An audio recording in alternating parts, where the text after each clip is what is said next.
હોય જેમ કે આ છે 7 ઇંચની, તો એના અડધા 3.5 ઇંચ થશે અને એમાં 1.25 ઇંચ ઉમેરવાનું છે, એટલે 3.25 ઇંચ ઉપર નિશાન લગાડવાનું છે જે સિલાઈમાં જશે તે માટે. અને જે ટક્સની લંબાઈ છે તે 3 ઇંચ રાખી છે.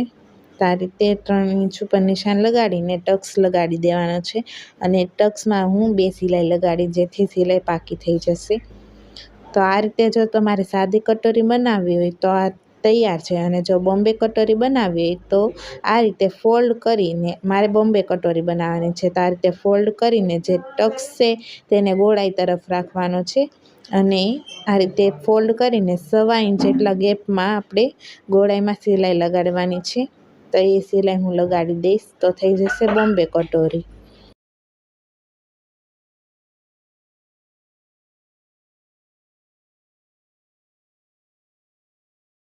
તો આ રીતે ફિનિશિંગ સાથે